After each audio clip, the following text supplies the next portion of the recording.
Welcome back to clean news UP. चलिए देखते हैं उत्तर प्रदेश की 25 फटाफट बड़ी खबरों को। इससे पहले आप न्यूज को कहां से देख रहे हैं हमें कमेंट में बताना बिल्कुल ना भूलें। साथ ही हमारे फेसबुक पेज को भी फॉलो करें। फेसबुक पेज का लिंक डिस्क्रिप्शन में दिया गया है। विश्व बैंक के सहयोग से यूपी में स्थापित होंगे अत्याधुनिक सुविधाओं से लैस 5000 नए विद्यालय। दौरे पर गोरखपुर आई विश्व बैंक की टीम ने बड़ी घोषणा की। उन्होंने बताया कि प्रदेश भर में 5000 अभ्युदय विद्यालय स्थापित किए जाएंगे। ये विद्यालय अत्याधुनिक सुविधाओं से लैस होंगे। विद्यालय में टैबलेट और स्मार्ट क्लास के जरिए पढ़ाई की व्यवस्था की जाएगी। बच्चों की सुविधा के लिए बाल वाटिका का निर्माण भी कराया जाएगा। साथ ही गणित, विज्ञान और कंप्यूटर की प्रयोगशाला भी बनाई जाएगी। बच्चों के स्वास्थ्य का दुरुस्त रखने के लिए विद्यालय में ओपन जिम की व्यवस्था की जाएगी। बेटियों की शादी को योगी सरकार देगी 51,000 रुपए।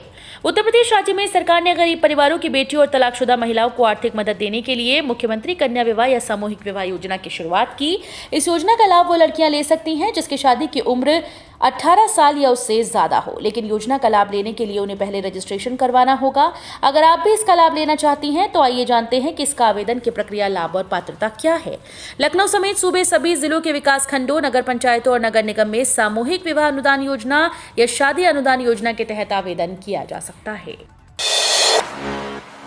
रैपिड रेल से दिल्ली मेरठ में घट जाएगा 94% प्रदूषण। दिल्ली मेरठ रैपिड रेल से करीब 94% तक प्रदूषण घट जाएगा। वहीं 93% तक रोजगार में वृद्धि होगी। सबसे अधिक 98% प्रभाव दिल्ली मेरठ के बीच आवागमन पर पड़ेगा। रैपिड रेल के लिए मेरठ में परतापुर तिराहे से मोदीपुरम के बीच 8 राजस्व ग्रामों के सर्वे में कुछ ऐसा पाया गया। सर्वे में लोगों ने बताया कि रैपिड रेल से काफी कुछ परिवर्तन होगा। नई अधिग्रहण नीति के तहत प्रशासन की ओर से इस तरह का सर्वे कराया गया है। निजी एजेंसी की ओर से ये सर्वे हुआ है। सर्वे में कई तथ्यों को प्रमुखता से उभारा गया है। यूपी रोडवेज की बस बनेंगी हाईटेक, लगेंगे टायर फटने या आग से बचाने वाली सेंसर। यात्रियों के सुरक्षित सफर के लिए यूपी रोडवेज BS6 मॉडल की बसें चलने की तैयारी में है। 150 बसें कानपुर के केंद्रीय कार्यशाला में आ चुकी हैं। इस हाईटेक बसों की खास बात यह है कि इससे 80% कम प्रदूषण होगा। साथ ही किसी भी तरह की तकनीकी गड़बड़ी जैसे शॉर्ट सर्किट से आग, टायर फटने जैसे हादसों की पूर्व सूचना इसमें लगे सॉफ्टवेयर के माध्यम से मिल जाएगी। बस के किसी भी हिस्से अथवा कलपुर्जे में खराबी पहले ही पकड़ में आ जाएगी। इसके लिए डिपो के फोरमैन को बस की सप्लाई करने वाली कंपनी ट्रेनिंग देगी। अब सस्ते में पूरा होगा आशियाने का सपना। यूपी के विकास प्राधिकरण घटाएंगे फ्लैट्स की कीमत। यूपी के अलग अलग शहरों में अपने आशियाने का सपना देख रहे लोगों के लिए अच्छी खबर है। उनका सपना सस्ते में पूरा हो सकता है। दरअसल विकास प्राधिकरणों के सालों से जो संपत्तियां नहीं बिक रही उनकी कीमत नए सिरे से तय करते हुए उसे बेचा जाएगा। जरूरत के आधार पर नो प्रॉफिट नो लॉस का फॉर्मूला भी अपनाया जाएगा। आवास विभाग के रिकॉर्ड के मुताबिक प्रदेश में 7,000 ऐसी संपत्तियां बताई जा रही हैं। सीएम योगी आदित्यनाथ ने आजमगढ़ जिले को कई परियोजनाओं का लोकार्पण और शिलान्यास कर सौगात दी। आजमगढ़ दौरे पर पहुंचे सीएम योगी आदित्यनाथ ने जिले को 143 करोड़ रुपए से अधिक की 50 परियोजनाओं का लोकार्पण और शिलान्यास कर सौगात दी। इस मौके पर उन्होंने पूर्ववर्ती सरकारों में आजमगढ़ की उपेक्षा के मुद्दे को जोर शोर से उठाया। सांसद चुनने के लिए आजमगढ़ के लोगों का धन्यवाद दिया। उन्होंने कहा कि एक समय था कि जब आजमगढ़ के नौजवानों को बाहर रोटी रोजगार के लिए जाते थे तो उन्हें होटल तक नहीं मिलता था। पिछले 5 साल के दौरान 5 लाख नौकरियां दी हैं। ग्लोबल टेंडर से पहले 18 कंपनीज हेलीपोर्ट पर देंगी सुझाव। प्रदेश के सबसे बड़े हेलीपोर्ट परियोजना के लिए नोएडा प्राधिकरण दोबारा से ग्लोबल टेंडर जारी करेगा। इसकी तैयारी अधिकारियों ने शुरू कर दी है। शुक्रवार को नोएडा प्राधिकरण कार्यालय में मुख्य कार्यपालक अधिकारी रितु माहेश्वरी की अध्यक्षता में हेलीपोर्ट टेंडर को लेकर अहम बैठक होने जा रही है। इसमें देश भर से हेलीकॉप्टर संचालन और इंफ्रास्ट्रक्चर तैयार करने वाली 18 कंपनीज के प्रतिनिधि हिस्सा लेंगे। प्राधिकरण को सुझाव देंगे कि ग्लोबल टेंडर जारी करने से पहले नोटिस इनवाइटिंग टेंडर में क्या-क्या बदलाव किया जा सकता है। अग्निपथ पर बड़े कदम, विवादों को दरकिनार कराए रिकॉर्ड आवेदन। युवाओं में देश रक्षा का ही जुनून है कि 2 साल बाद जब उन्हें सेना में शामिल होने का अवसर मिल रहा है तो उनका जोश हाई है। अग्निपथ योजना के तहत अग्निवीरों को लेकर उठे तमाम विवादों को दरकिनार करते हुए युवाओं ने यूपी के शुरुआती 3 भर्ती कार्यालयों की ओर से होने वाली रैली के लिए रिकॉर्ड ऑनलाइन आवेदन किए हैं। पश्चिम यूपी के इन 3 जोन के 33 जिलों के 4.52 लाख युवाओं ने 4 अगस्त तक ऑनलाइन पंजीकरण कर लिया, जबकि लखनऊ सहित शेष जिलों के अभ्यर्थियों के लिए आज से ऑनलाइन रजिस्ट्रेशन शुरू होगा। विश्वविद्यालयों को लौटानी होगी कोरोना काल की हॉस्टल और मेस फीस। विश्वविद्यालय अनुदान आयोग के इस फैसले से देश भर के लाखों छात्र छात्राओं को बड़ी राहत मिली है। यूजीसी ने देश भर के विश्वविद्यालयों को कोरोना काल में ली गई हॉस्टल और मेस फीस लौटाने का आदेश दिया। इस आदेश के मुताबिक मार्च 2020 में कोरोना संक्रमण के बाद देश भर में लॉकडाउन और बाद में महीनों बंद रहे शैक्षिक संस्थान छात्र छात्राओं से हॉस्टल और मेस फीस नहीं ले सकते। 24 घंटे में 1.5 फीट बढ़ा जलस्तर, आगरा मथुरा के तटीय इलाकों में हलचल। ताजनगरी में यमुना हिलोरे मार रही है। 24 घंटे में वाटर वर्क्स पर जलस्तर 1.5 फीट बढ़ गया। गोकुल बैराज से 26,818 क्यूसेक पानी छोड़ा गया है। ऐसे में एक तरफ यमुना प्रेमी नदी को पुराने स्वरूप में देखकर खुश हैं, तो दूसरी तरफ तटवर्ती इलाकों में हलचल बढ़ गई। पहाड़ों पर बारिश हो रही है। बैराजों पर पानी का दबाव बढ़ने पर गेट खोल दिए गए। प्रतापपुरा पर बाढ़ नियंत्रण कक्ष स्थापित हो गया। 24 घंटे बैराजों के डिस्चार्ज, यमुना और चंबल जलस्तर की निगरानी शुरू हो गई। इस यूनिवर्सिटी में 0 नंबर पर भी फेल नहीं होंगे, न ही देना होगा बैक पेपर। लखनऊ यूनिवर्सिटी और उससे जुड़े कॉलेजेस में बीए, बीएससी और बीकॉम फर्स्ट सेमेस्टर का कोई छात्र फेल नहीं होगा। 0 नंबर मिले तो वो भी अगली कक्षा में प्रमोट कर दिया जाएगा। ऐसा इसलिए हुआ है क्योंकि विश्वविद्यालय में राष्ट्रीय शिक्षा नीति 2020 स्नातक स्तर पर भी लागू कर दी गई है। सिर्फ वही छात्र पहले से दूसरे सेमेस्टर में प्रमोट नहीं होंगे जो यूएफएम में बुक होंगे या पूरी परीक्षा में शामिल नहीं होंगे। जानकारी के अनुसार भले ही विद्यार्थी को 33% से अंक कम क्यों न मिले हों, अगर विद्यार्थी के अंक 0 भी हैं तो भी उसे दूसरे सेमेस्टर में प्रमोट किया जाएगा। लखनऊ से दिल्ली, गोवा और बेंगलुरु के लिए सीधी फ्लाइट आज से। अमौसी एयरपोर्ट से एयर एशिया दिल्ली, गोवा और बेंगलुरु की सीधी उड़ानें शुरू करने जा रही है, जबकि कोलकाता व मुंबई की उड़ानें सितंबर से शुरू होंगी। एयर एशिया लखनऊ से दिल्ली के लिए 3, बेंगलुरु के लिए 2 और मुंबई, कोलकाता व गोवा के लिए प्रतिदिन एक उड़ान शुरू करने की घोषणा जून में की थी। यह आज से शुरू हो रही है। वहीं एयर एशिया लखनऊ से जयपुर, कोची, रांची, श्रीनगर, गुवाहाटी के लिए भी कनेक्टिंग उड़ानें शुरू करने की तैयारी में है। डाकघर में 25 रुपए में ऑनलाइन मंगाएं तिरंगा। हर घर तिरंगा अभियान से आम लोगों को जोड़ने की कवायद डाक विभाग ने तेज कर दी है। भारतीय डाक की इस पहल पर आम लोग घर बैठे 25 रुपए में ऑनलाइन अथवा अपनी नजदीकी डाकघर से तिरंगा खरीद सकते हैं। इसके लिए आपको कोई भी अतिरिक्त चार्ज नहीं देना होगा। तिरंगा शहर से लेकर गांव तक पोस्ट ऑफिस में बिकेगा। ऑनलाइन तिरंगा बुकिंग के लिए पोस्ट ऑफिस की ओर से www.epostoffice.gov.in पोर्टल लॉन्च किया गया है। इस पोर्टल पर लोग घर बैठे तिरंगा खरीद सकेंगे। जीपीओ में अतिरिक्त काउंटर हैं।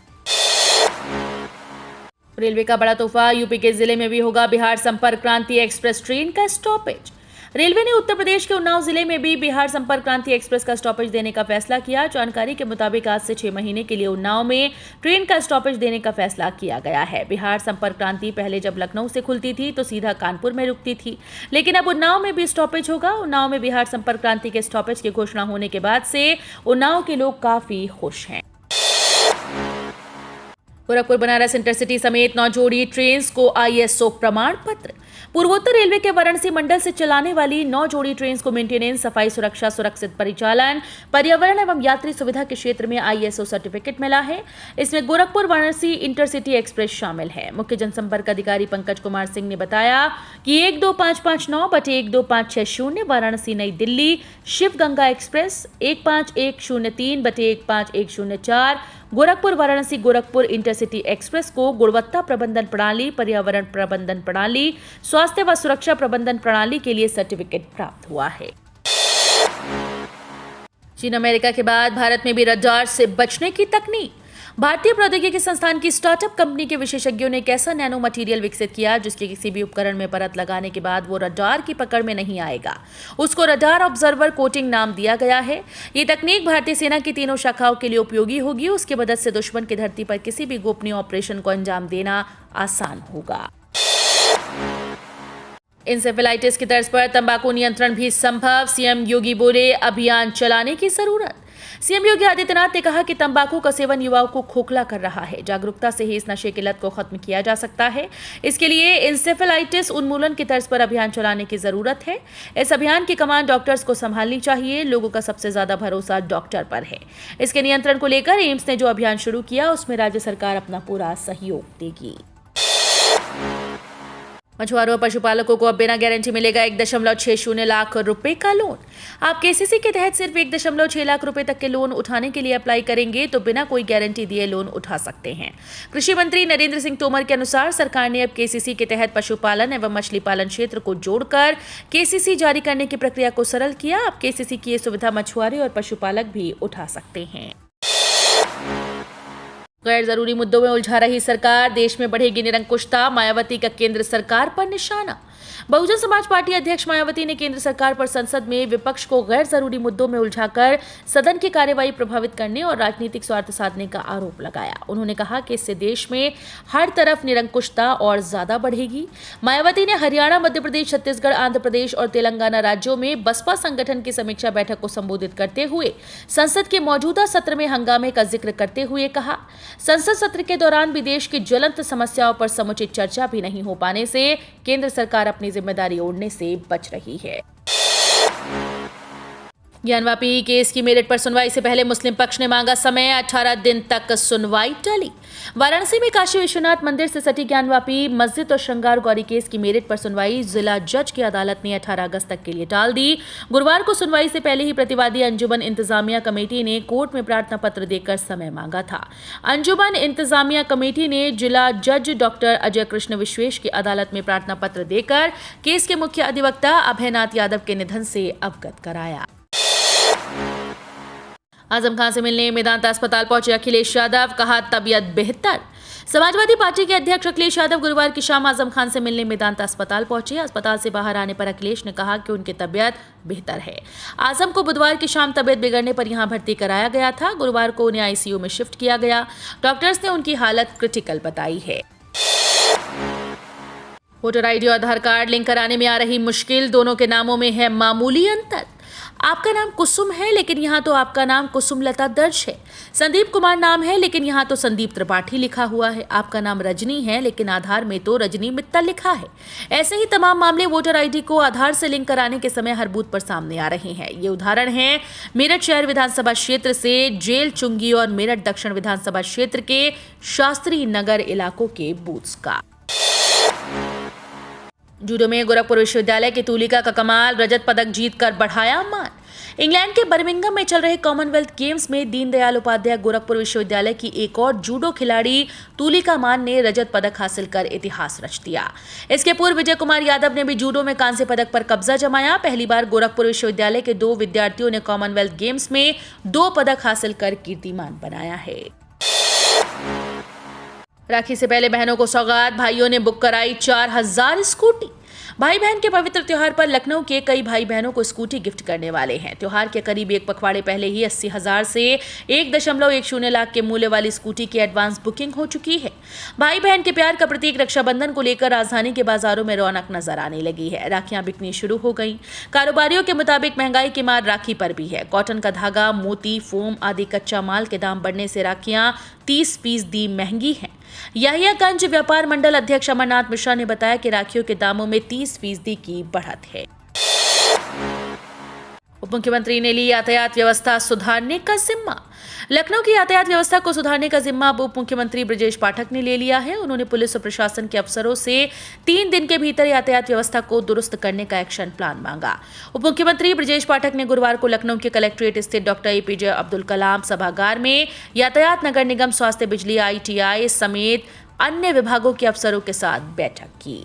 तो ये थी आज की 25 फटाफट बड़ी खबरें। अगर आपको न्यूज पसंद आई हो तो वीडियो को लाइक और शेयर जरूर करें। धन्यवाद।